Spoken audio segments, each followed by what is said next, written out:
I'd like to thank the Vedic Cultural Society for the invitation to speak to you tonight about my book, Forbidden Archaeology, which gives a Vedic perspective on human origins and antiquity.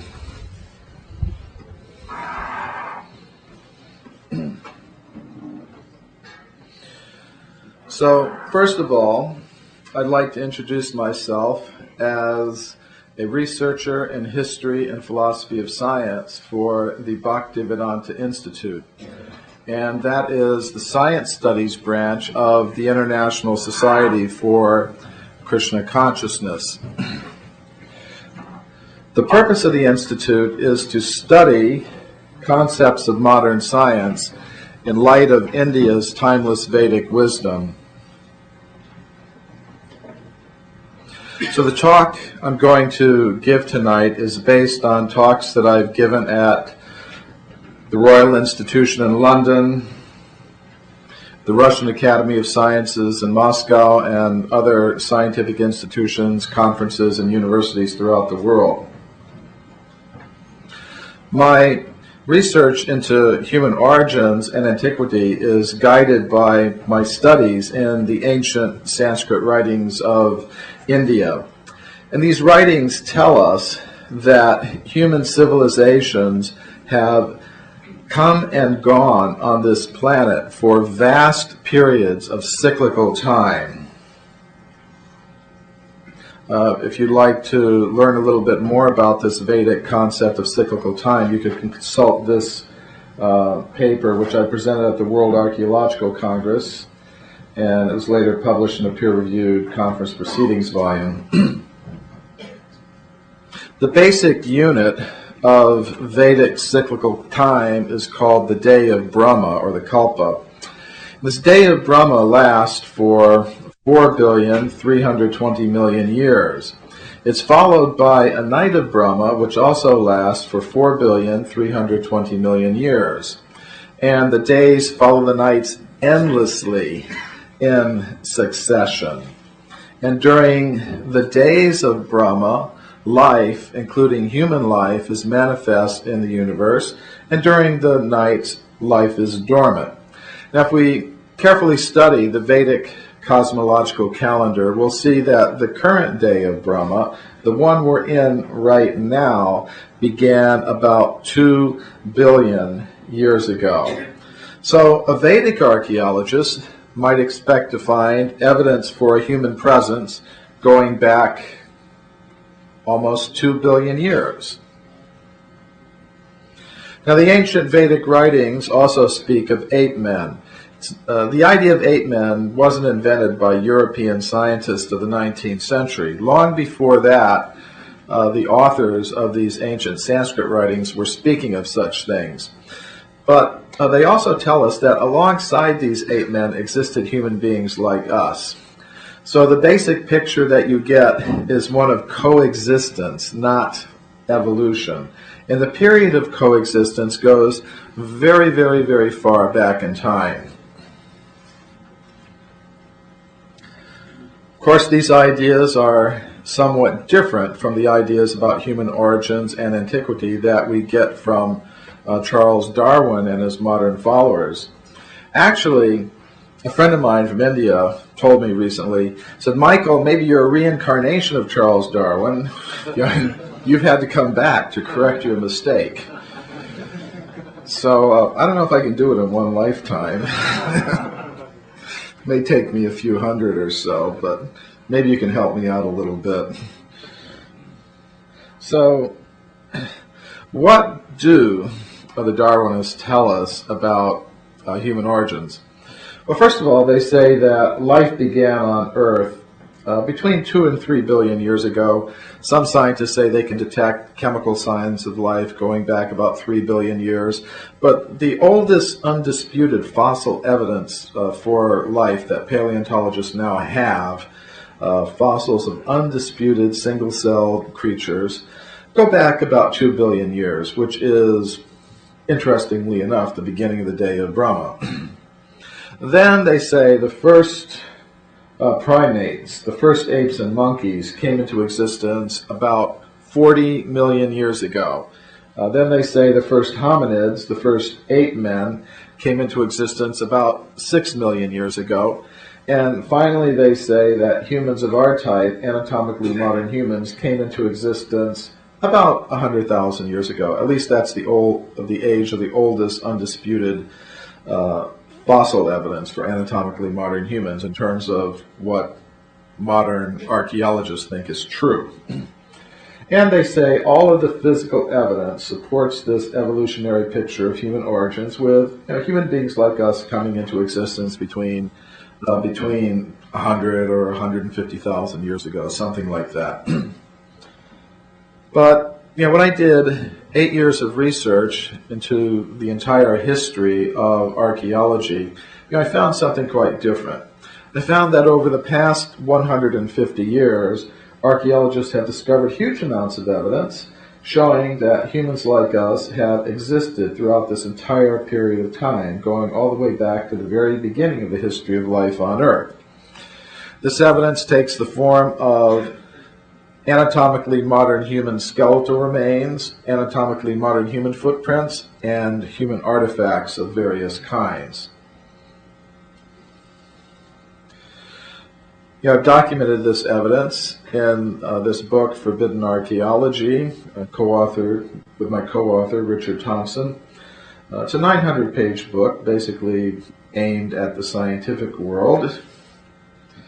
The book is also available in a shorter, popular edition, which is also available in French. It's been published in French in Europe by the publisher Rocher, so you could get it on, if you like French, if you prefer French as your primary language. It's available on the French, Amazon.com. Now, this evidence for extreme human antiquity, which contradicts the current theories, is not very well known, both within the scientific world and to the public at large, because of what I call a process of knowledge filtration that operates in the world of science. We can call this blue box here the knowledge filter, and it represents the current consensus on human origins. And reports of evidence that conform to this consensus will pass through this social and intellectual filter very easily, which means students will read about this evidence in their textbooks. People will hear scientists speaking about it on television. If they go to the local museum of natural history, they'll see the artifacts and bones on display. But if we have reports that radically contradict this current consensus, they tend to be filtered out of the discussion, which means we don't read about this evidence in our textbooks, we don't hear scientists speaking very much about it, and if we go to the museum, we won't see the artifacts or bones on display, although they may be there somewhere in the museum collection. And I'm not talking here about some satanic conspiracy theory. It's a very well-known, established fact among historians, philosophers, and sociologists of science that theory determines how evidence is treated. And what I've simply done is demonstrate how that process operates in archaeology and human origin studies generally. So what I'd like to do now is give a few representative examples of the kinds of evidence that I'm talking about. I want to show two things. First of all, that this evidence actually does exist, and I also want to say something about how the knowledge filtering process operates in each case. So I'm going to start with evidence that's relatively close to what many scientists are now prepared to accept in terms of human antiquity, and then gradually we'll go back further and further and further in time. And some of these, as I said, this knowledge filtering process has been going on for a long time. So some of the cases I'm going to talk about are from the more recent history of archaeology. Some of the cases will be from the earlier history of archaeology. This is Virginia Skene McIntyre. She's an American geologist who I know personally. When she was a young woman, just beginning her career in archaeology, she was involved in dating an archaeological site in Mexico called Huayatlaco, which is near the town of Puebla in central Mexico. There, some American archaeologists discovered these artifacts and others like them. And they may look primitive to us, but according to archaeologists, artifacts of this type are made only by anatomically modern humans, not by any kind of ape man. The excavation was conducted by archaeologist Cynthia Irwin Williams. She conducted a very professional excavation up to all the modern standards. The artifacts were photographed in place when they were discovered, such as this one here. And here is a close-up of it, solidly embedded in the rock, indicating it was an original part of those deposits. Now, of course, the archaeologists want to know how old these implements were. So they called in a team of geologists to date the site, and in that team was Virginia Steen McIntyre. So she and her colleagues used 4 different methods to date the site. In the same layer as the artifacts, animal bones with butchering marks were found. That's another indication of a human presence. So they used the uranium series method to date those bones, and they used 2 different uranium series methods, and the protactinium method gave an age of greater than 100,000 years. The thorium age was 245,000 years. Directly above the layer in which the animal bones and the human artifacts were found was a layer of volcanic ash. So the geologists used the zircon fission track method to date that layer of ash, and they got an age of 270,000 years, which means the animal bones and human artifacts below that layer had to be at least that old. They also used a method called tetrahydration. This is based on the fact that volcanic crystals over time gradually absorb water molecules, and the water molecules begin to fill up little vesicles or air bubbles in the crystals. And by measuring the amount of water that accumulates in the crystals, you can get some idea of the age of the ash. And the age they got using that method was consistent with the methods they got using the zircon fission track method and the uranium series method. And finally, they used standard stratigraphic evidence. The artifact layers were at about 10 meters deep in terms of the landscape there, and they could determine by studying the geology of the region that the site had originally been covered by another 50 meters of sediment. So they calculated how long, studying the hydrogeology of the area, how long it would have taken to erode, those 50 meters down to the present level. And again, that age was consistent with the ages obtained by the other methods. So, the geologist, Virginia Steen McIntyre, and her colleagues concluded that the age of the site was at least 250,000 years, and they considered that a very conservative estimate. The archaeologists absolutely refused to accept this date. They said, that's impossible. Human beings capable of making these artifacts did not exist anywhere in the world 250,000 years ago because they hadn't evolved yet. And what to speak of being present in North America, because the current consensus is that you have no human beings entering North America until 20,000 years ago maximum. And most, the current consensus is actually around 15,000 years. So they absolutely refused to publish the date for the site given by their own team of geologists that they themselves called in to date the site. Now, when Virginia Steen McIntyre and some of her colleagues independently published the date for the site, she found herself in big trouble. A rumor campaign was started. People were calling her a maverick, a publicity seeker, a troublemaker. She lost a teaching position that she held at a university in the United States because of this publication. And she also suddenly found that all of her opportunities for advancement in the United States Geological Survey were suddenly blocked off. So those are some of the pressures that can be applied to scientists who have the temerity to challenge, this current consensus. But what happened is that Virginia Steen McIntyre, she was so disgusted by the treatment she was given that she and her husband moved out to a little town in the Rocky Mountains in America, and she just remained silent for 10 years until I found out about her case and wrote about it in Forbidden Archaeology and started getting her work some of the attention I think it deserves. And partly because of that, some new research is now going on down at that Huayatlico site. And the results that are coming in are tending to confirm the original date that Virginia Steen McIntyre and her colleagues got.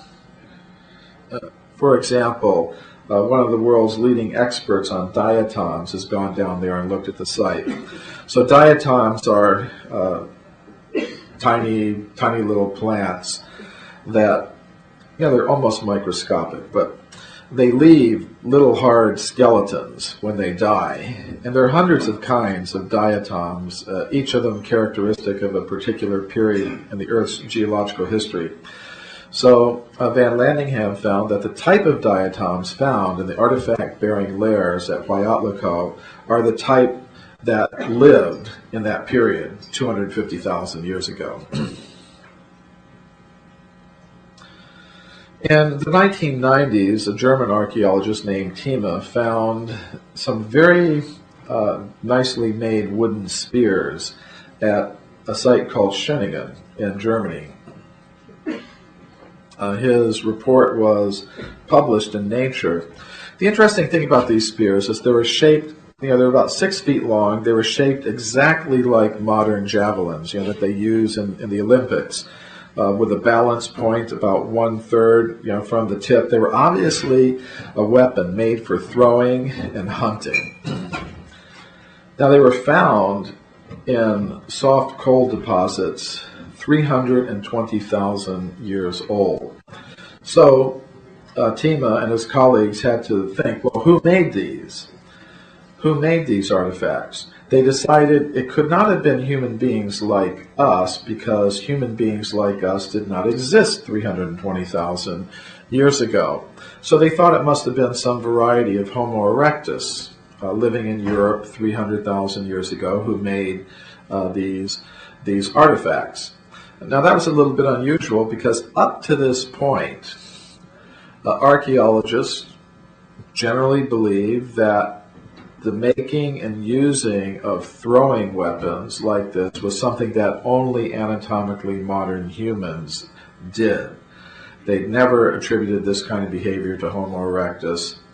And as a matter of fact, the oldest throwing spears that they had up to this point were less than 100,000 years old, which meant they fit in their ideas about the origin of anatomically modern humans. So they thought, well, human beings like us didn't exist. Homo erectus must have made them. But I believe there's another solution to this problem. And it lies in northern France, where Jacques Boucher de Perthes, one of the famous early archaeologists, made an interesting discovery.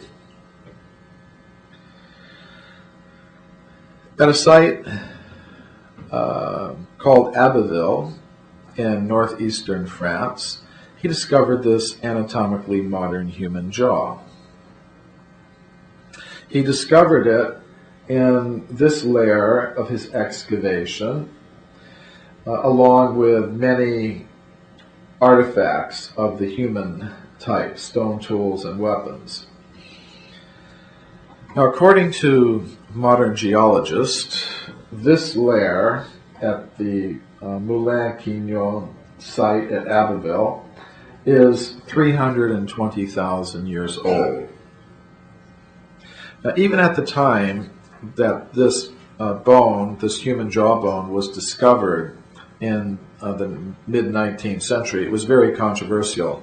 Many scientists could not believe that humans existed in such a distant time in the past. So what they said was, to explain the discovery, they said, well, obviously it was some sort of hoax.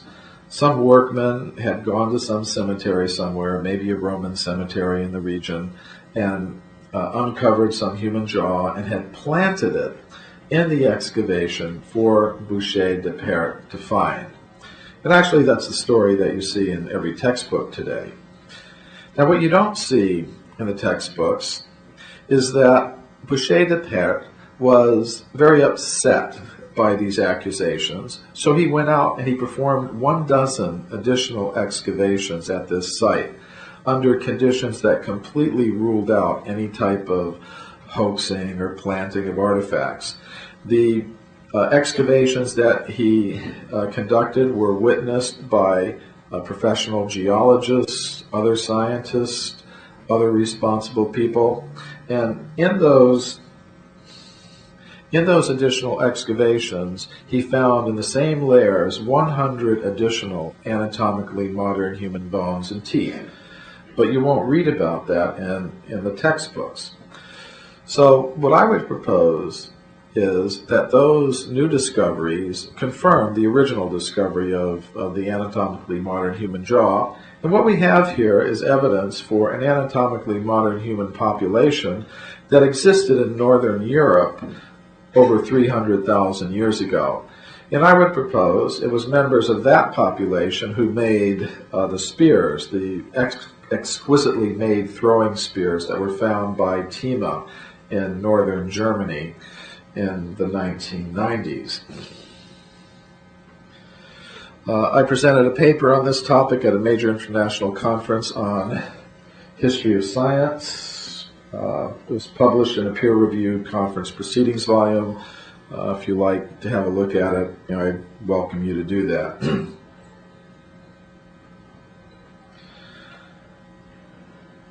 And again in the 1990s, some Australian archaeologists made some interesting discoveries of human artifacts on Flores Island in Indonesia.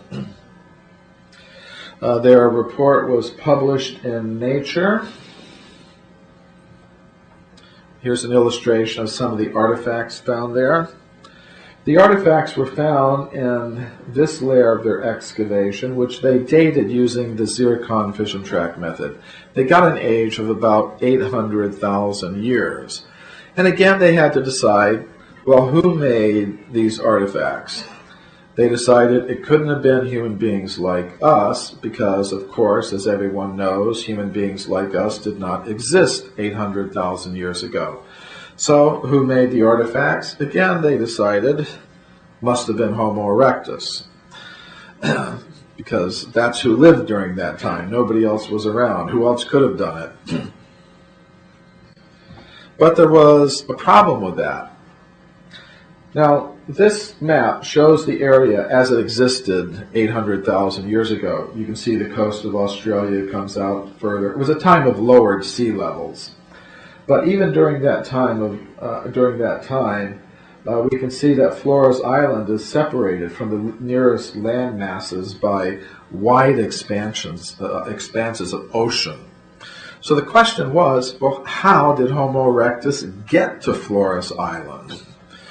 So the archaeologists suggested, well, he made a boat and sailed there, or paddled there on a raft, which was really quite an extraordinary proposal, because up to the time of this discovery, archaeologists and anthropologists considered, deliberate ocean crossing something only that humans of our type did. And actually, the oldest evidence they had for it was evidence for sea crossing of anatomically modern humans to Australia about 50,000 years ago.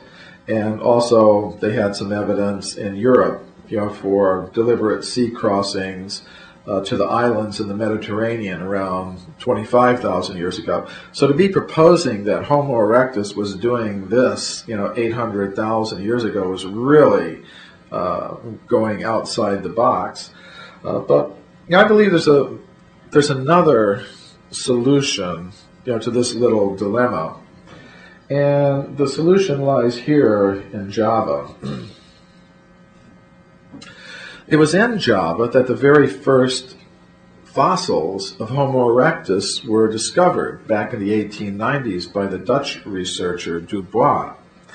He found this quite primitive skull cap with these very pronounced eyebrow ridges, and he also found a year later in the same excavation, but about 15 meters away, this thigh bone, which he considered to be a little bit primitive, and he put the two together, the skull bone and the thigh bone, and said, well, here we have the Java ape man, Pithecanthropus erectus, which is now known under the genus name Homo erectus.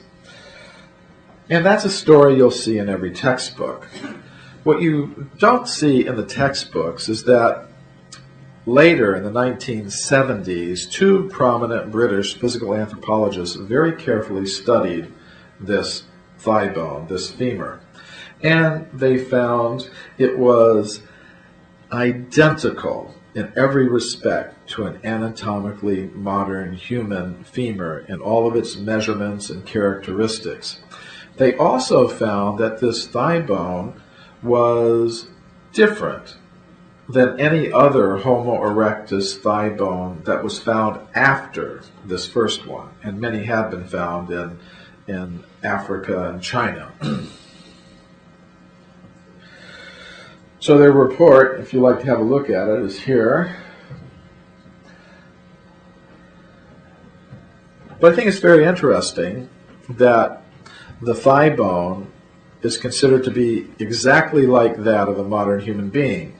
Because according to Dubois, this is his original map of the stratigraphy at the site, the skull and the thigh bone were found in the exact same layer.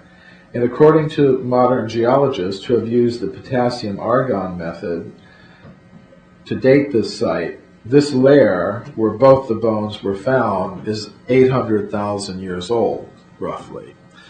So what I think we have here is evidence that two types of hominids were existing in Java about 800,000 years ago. First, there was a population of Homo erectus, as represented by the Homo erectus skull, and there was also a population of anatomically modern humans coexisting along with them, as represented by the anatomically modern human femur found in the same layer. And I would propose it was members of this anatomically modern human population that made the sea crossing to Flores Island and left the stone tools there. So, the message is that to explain this type of evidence, we don't necessarily have to try to dress up Homo erectus, raise Homo erectus to the human cultural level. There's another explanation. There's actual physical evidence that anatomically modern humans were existing 300,000 years ago in Europe, 800,000 years ago in Indonesia. In 1979, Mary Leakey and her co-workers found dozens of footprints at a place called Laetoli in the country of Tanzania in East Africa. And according to Mary Leakey, these footprints were indistinguishable from anatomically modern human footprints. That's what she said in her original report, which was published in National Geographic. And now the problem was, I should say, first of all, that other physical anthropologists and archaeologists have confirmed her original judgment. Paleontologist Tim White, make no mistake about it, they are like modern human footprints. Russell Tuttle, the Laetoli footprints are indistinguishable from modern human footprints. Now the problem is These footprints are found in layers of solidified volcanic ash 3.7 million years old. Now, Mary Leakey, of course, did not believe that there were humans like us living in East Africa almost 4 million years ago. So how did she explain the footprints? Well, she said there must have been some type of hominid who had feet exactly like modern human feet, and that's how the footprints were made. It's an interesting proposal. It's possible, of course. Unfortunately, at the present moment, there is no physical evidence to support that idea. We have the skeletons of the hominids that existed at that time. There are varieties of Australopithecus, and none of them have feet exactly like modern human feet. Generally, they have toes that are somewhat longer than modern human toes. They have a first toe that can extend out to the side like a human thumb, and their feet have other ape-like features. So maybe someday in the future, someone may discover some variety of hominid that had feet exactly like modern human feet, but at the present moment, the only creature known to science by physical evidence that has a foot exactly like a modern human being is a modern human being. So, what did Mary Leakey actually find? I believe she found evidence that humans like us were present in East Africa about 4 million years ago.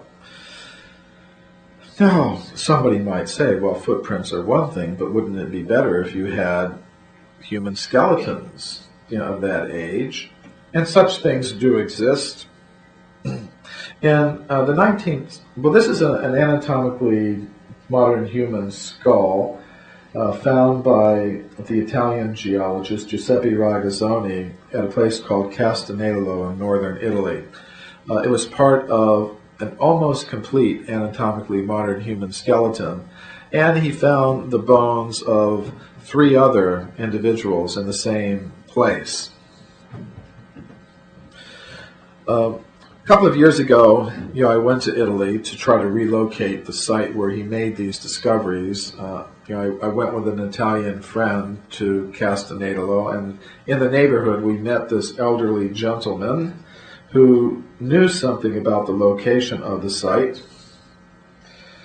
He had in his possession a very detailed 19th century geological report which gave critical information that did allow us to relocate the place where this discovery was made.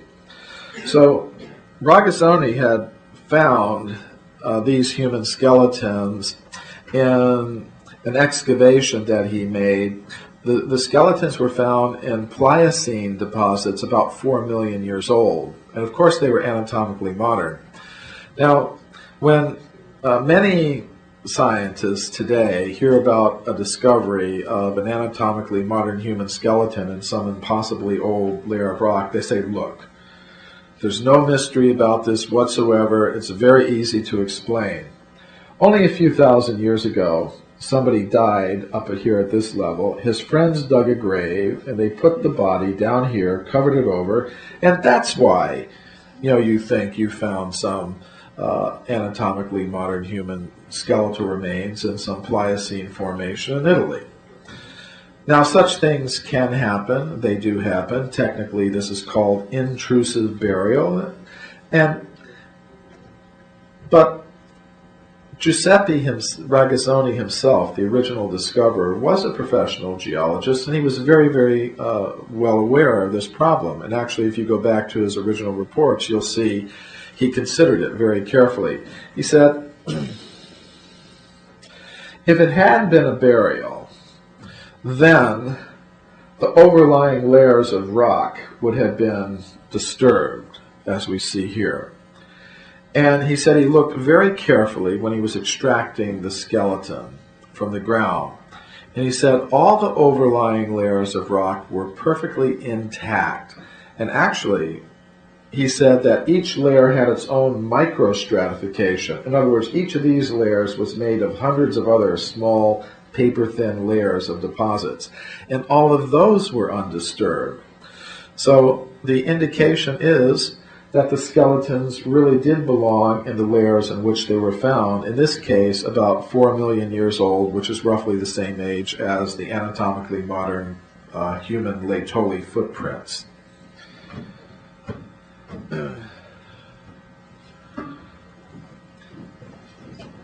So I could give you many, many more cases of discoveries of anatomically modern human bones and footprints and artifacts going back 5 million years, 6, 7, 8, 9, 10, but that would take too long, so we're going to fast forward a little bit.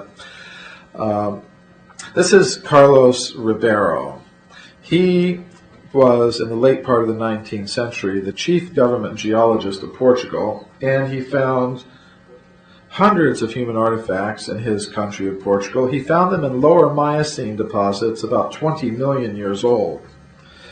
Now, when he was living, he displayed the artifacts in these cases here in the Museum of Geology in Lisbon with labels indicating a lower Miocene age of 20 million years. But, if you go to the museum today, you're not going to see those artifacts there anymore. They're kept locked in these cabinets down here. Now, a couple of years ago, I was researching a paper on Ribeiro's discoveries that I later presented at a meeting of the European Association of Archaeologists. When I was doing the research, I went to Lisbon, and I went to the museum, and I got permission from the director to open up these cabinets here and to study and photograph some of these 20 million year old artifacts from Portugal. Here are some close-ups of some of them. It's an assistant of mine taking photographs in the museum. And by studying some of the old maps and field notes and documents left by Ribeiro in the museum, we were able to go out into this countryside of Portugal and relocate some of the original sites, which was not an easy task. But we did find some of them, such as the quarry at Morganera, where Ribeiro made some of his discoveries. This is one of the artifacts he discovered there with his original label on it. But, it's interesting what happened. As I said, when he was alive, he displayed the artifacts in the museum with labels indicating an age of 20 million years. After he died, his colleagues in the museum did something very interesting. They left the artifacts on display, but they wrote new labels for each of them. They thought, 20 million years ago, that's impossible. Human beings couldn't have existed 20 million years ago. So they thought, well, let's just write some new labels. So this is the new label they wrote for the artifact I just showed you. This line gives the age. It says Paleolitico Superior, Upper Paleolithic. Now, according to archaeologists today, the Upper Paleolithic period in Europe goes back about 20,000 years. So they thought 20 million years, that's impossible. 20,000 years sounds about right for artifacts like these. So they wrote new labels for everything. And then the next generation of officials in the museum simply put the entire collection away. And I think I'm the first researcher to see these artifacts in about 50 years. Similar case from Belgium, the Belgian geologist Routot. He discovered hundreds of human artifacts in his country of Belgium. And by studying some of his old maps and field notes and records, which are kept in the Royal Museum of Natural Sciences in Brussels, I was able to relocate some of the places where he made these discoveries. For example, this is the quarry at Boncel, which is near Liège in Belgium. He discovered hundreds of human artifacts deeply embedded, solidly embedded in these bottom layers of the quarry. And according to modern geologists, those layers belong to the Oligocene period and are about 30 million years old. Now, a Vedic archaeologist would not have any problem thinking that human beings were existing 30 million years ago on this planet. As a matter of fact, a Vedic archaeologist might be prepared to find evidence for a human presence going much further back than that, all the way back to the beginning of the day of Brahma. But for most archaeologists and anthropologists today, this is completely impossible. For a paper that I later presented at a major international conference on the history of archaeology, I was able to get access to the collection, and we were able to photograph and study some of the artifacts. Here are some photographs of them next to drawings that Routot made in his original reports early in the 20th century. If you go to the museum today, you won't see these artifacts. They're not displayed to the public. If you'd gone to the museum perhaps in the year 1910, you would have seen these artifacts displayed in the main exhibition hall of the museum with labels indicating an age of 30 million years. But after Routot died, his colleagues in the museum thought, we can't have this. No, everybody knows human beings couldn't have existed 30 million years ago. So they put the collection away, and also they destroyed a lot of the original documentation that went along with this collection, but it still is there. It would be very difficult for you to see them, but I have seen them myself.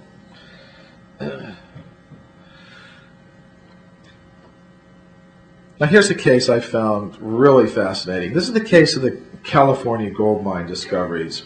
In the middle of the 19th century, gold was discovered in California, and miners came from all around the world to get the gold. They came to places like Table Mountain in the Sierra Nevada mountains, and to get the gold, the miners dug tunnels through solid rock. And deep inside these tunnels, the miners found human skeletons and human artifacts, hundreds of them, not just in one place, but in many dozens of places in the gold mining region. For example, they found many of these stone mortars and pestles. This particular set was found 1,500 feet from the mouth of the tunnel. 1,500 feet in a tunnel, deep in a tunnel, drilled into solid rock. That stone mortar and pestle were found by a miner, but some of the discoveries were made by professional scientists, such as Clarence King of the United States Geological Survey. Now, what makes these discoveries so interesting is they were found in solid rock belonging to the early part of the geological period called the Eocene, which means these objects would be about 50 million years old. Now, as I said, a Vedic archaeologist wouldn't have any problem with that, but for most archaeologists today, it would be completely out of the question. 50 million years ago is before the time of the first apes and monkeys, according to their, perhaps mistaken, picture of the history of life on Earth. Where do we get this date of 50 million years? A little technical information. This is the bedrock here, and these depressions are river channels that were carved into the rock by rivers that ran during the early Eocene. That's been determined by the Eocene nature of the plant and animal fossils that are found in the old river gravels, which are now compacted into solid rock. That age has also been confirmed by some other methods. Over the old river deposits are deposits of volcanic ash, huge deposits of volcanic ash that are now solidified to rock-hard consistency. These have been dated using the potassium argon method, and the ages range from 20 to 33 million years, covering the older river channel deposits. And then on top, you've got lava flows, basalt, over 200 feet thick, dated at 9 million years using the potassium argon method.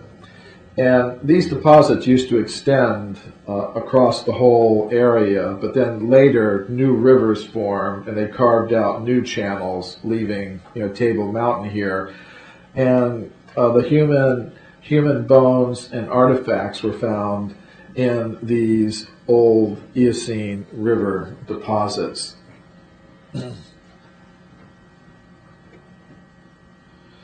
These discoveries were reported to the scientific world by Dr. J.D. Whitney, who was the chief government geologist of California.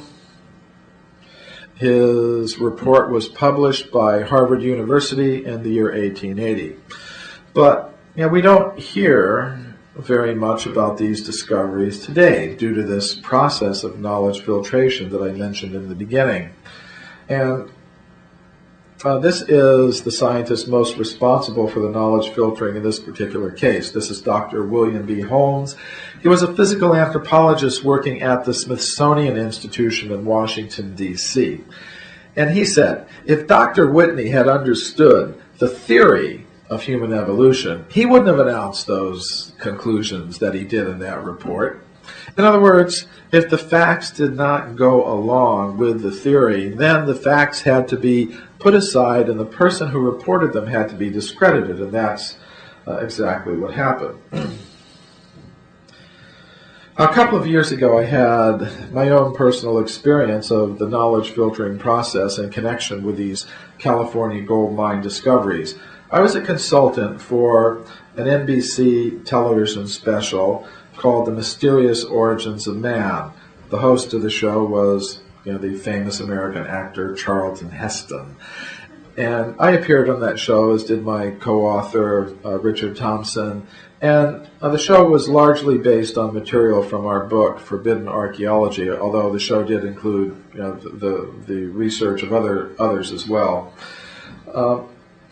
When they were filming this program, I told the producers they should go to the Phoebe Hearst Museum of Anthropology at the University of California at Berkeley, because I knew that some of the 50-million-year-old artifacts from the California gold mines are still being kept in that museum today.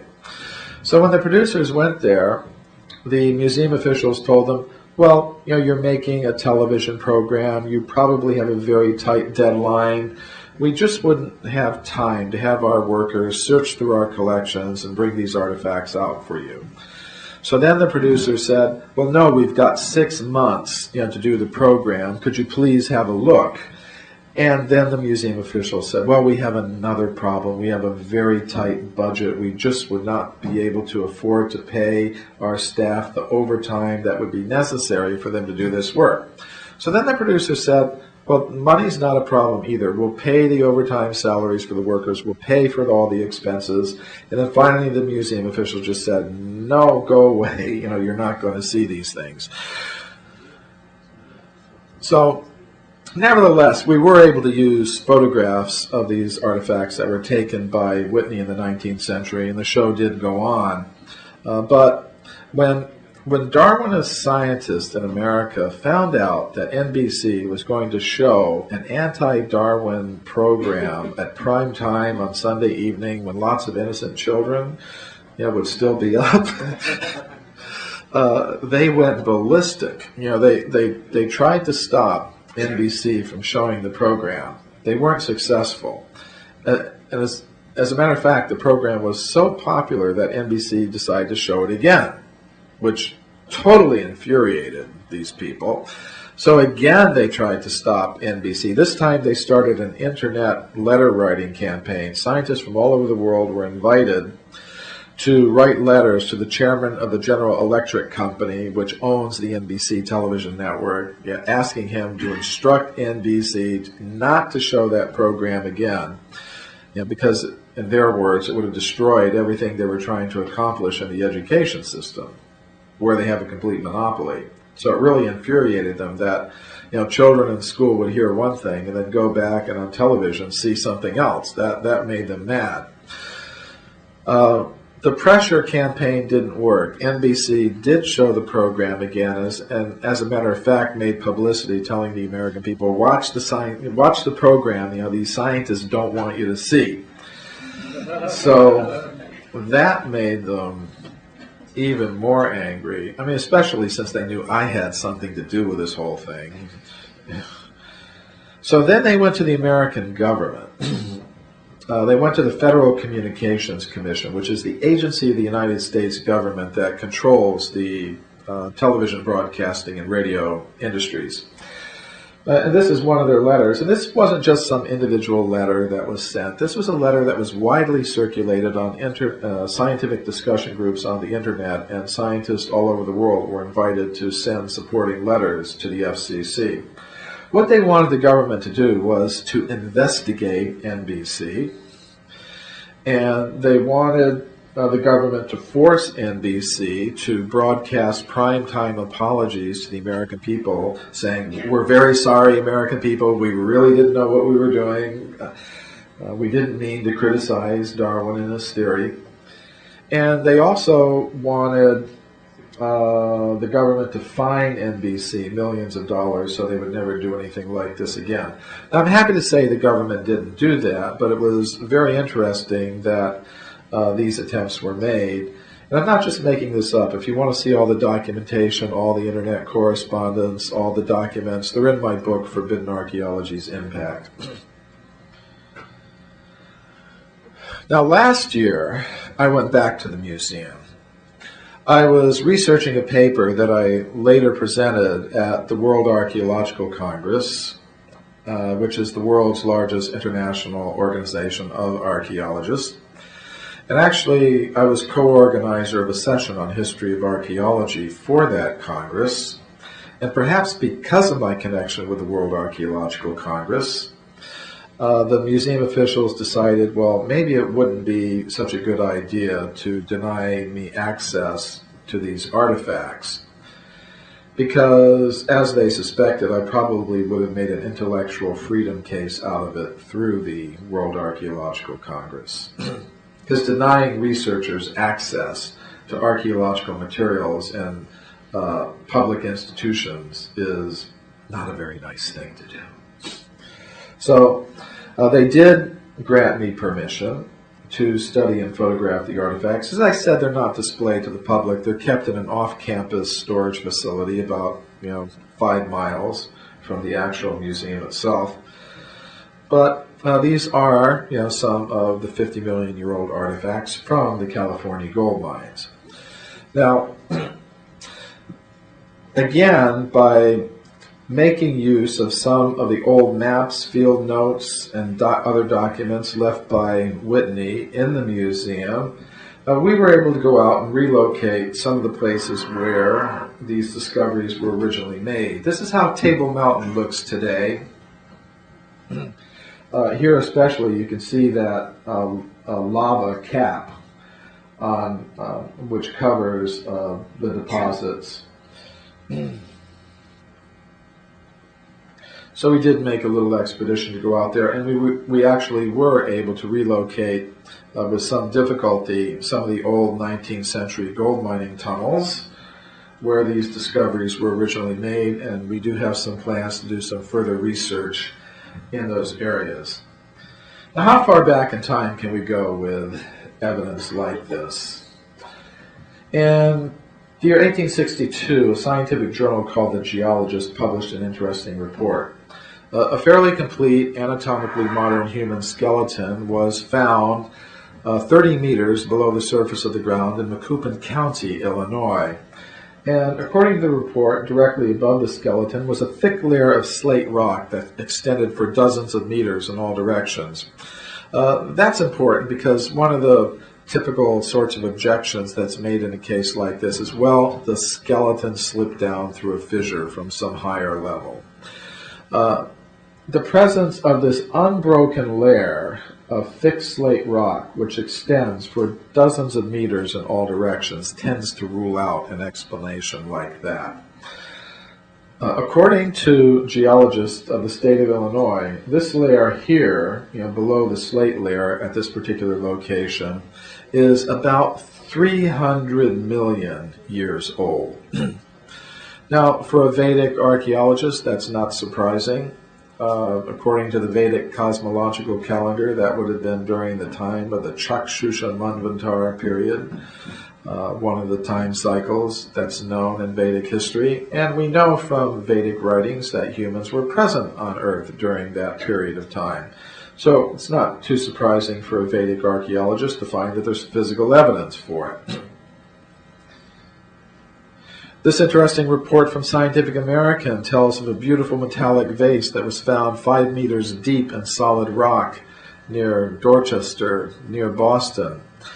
According to the United States Geological Survey, the rock in that place is 600 million years old. The oldest objects I found in my research come from South Africa.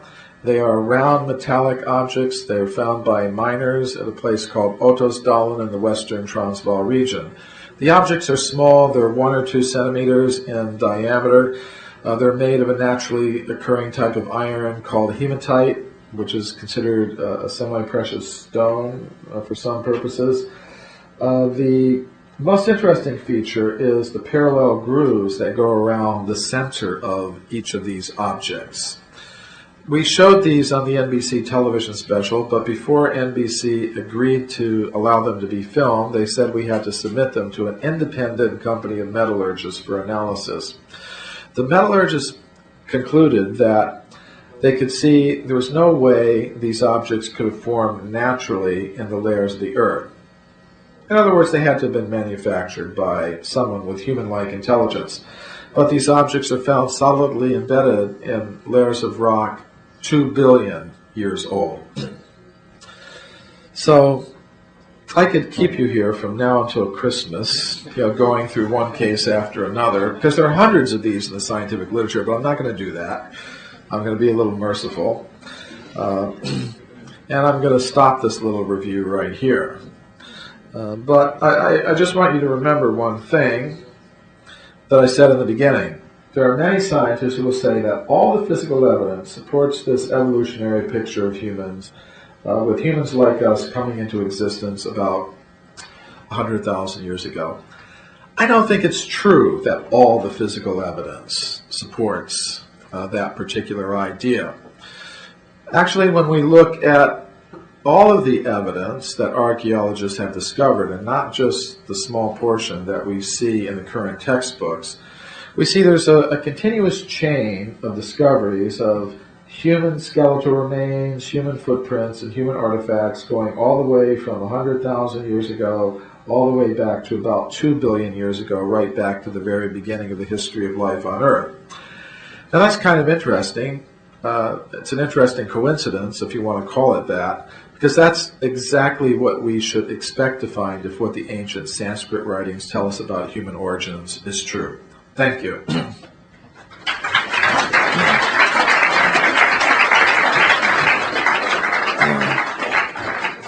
If you'd like to learn a little more about my work, where I'll be speaking, things of that sort, you can visit this website. You can also leave mail for me there. It comes to me. I definitely read it. I definitely answer it. So if you don't have time to get a question to me this evening and you want to put a question, then you can leave mail at that website.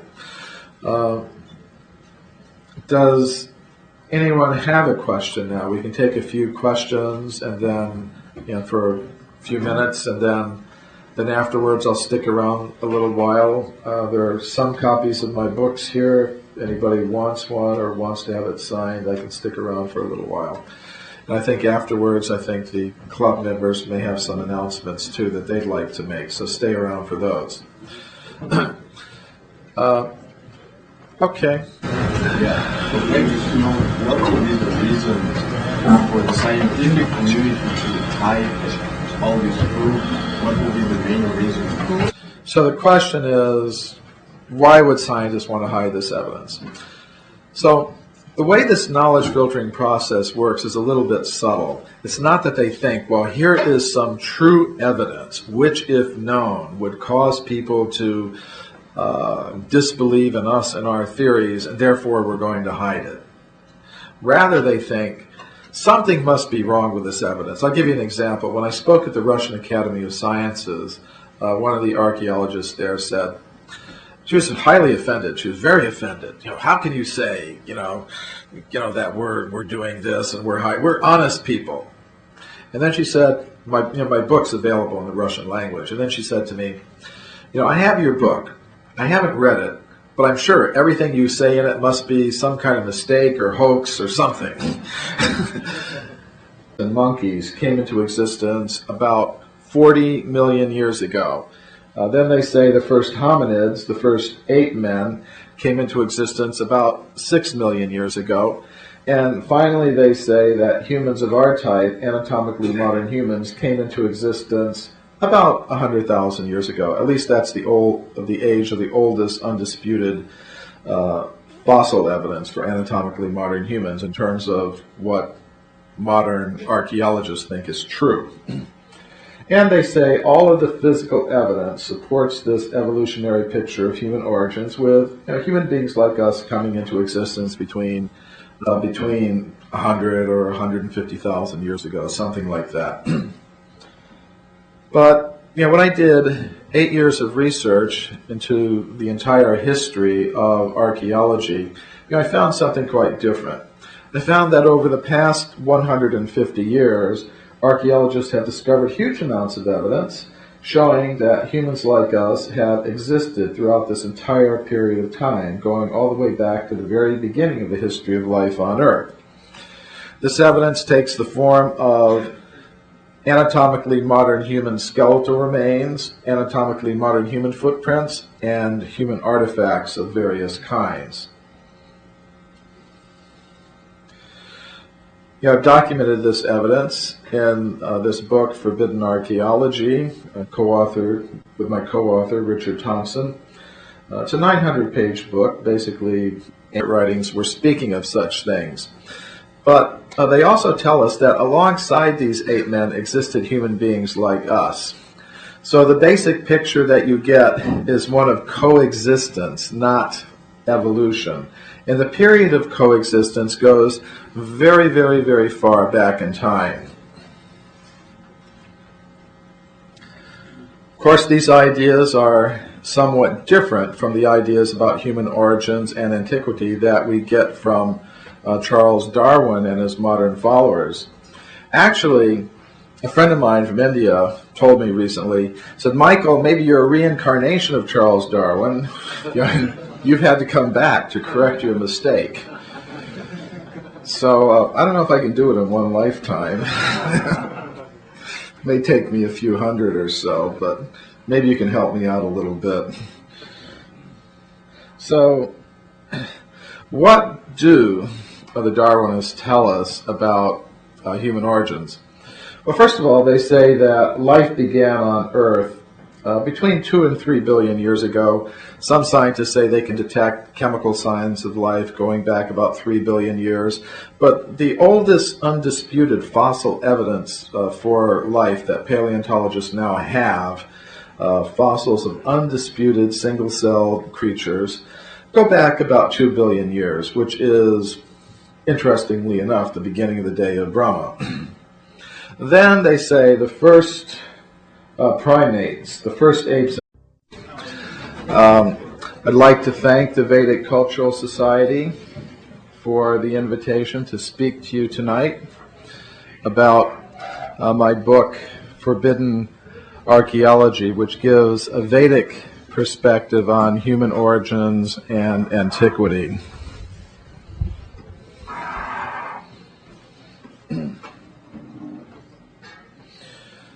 So, first of all, I'd like to introduce myself as a researcher in history and philosophy of science for the Bhaktivedanta Institute. And that is the science studies branch of the International Society for Krishna Consciousness. The purpose of the Institute is to study concepts of modern science in light of India's timeless Vedic wisdom. So the talk I'm going to give tonight is based on talks that I've given at the Royal Institution in London, the Russian Academy of Sciences in Moscow, and other scientific institutions, conferences, and universities throughout the world. My Research into human origins and antiquity is guided by my studies in the ancient Sanskrit writings of India. And these writings tell us that human civilizations have come and gone on this planet aimed at the scientific world.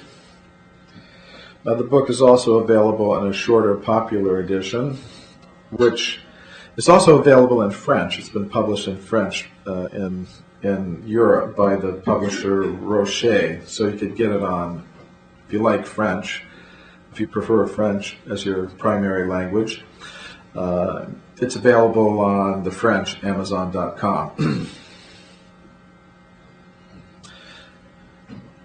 Now, this evidence for extreme human antiquity, which contradicts the current theories, is not very well known, both within the scientific world and to the public at large, because of what I call a process of knowledge filtration that operates in the world of science. We can call this blue box here the knowledge filter, and it represents the current consensus on human origins. And reports of evidence that conform to this consensus will pass through this social and intellectual filter very easily, which means students will read about this evidence in their textbooks. People will hear scientists speaking about it on television. If they go to the local museum of natural history, they'll see the artifacts and bones on display.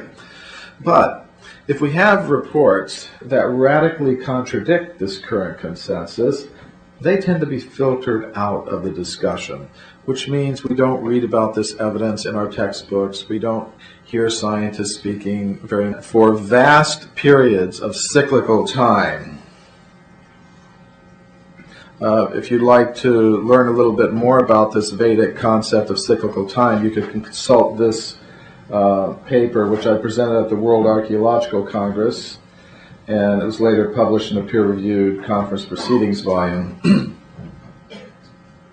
The basic unit of Vedic cyclical time is called the day of Brahma, or the Kalpa.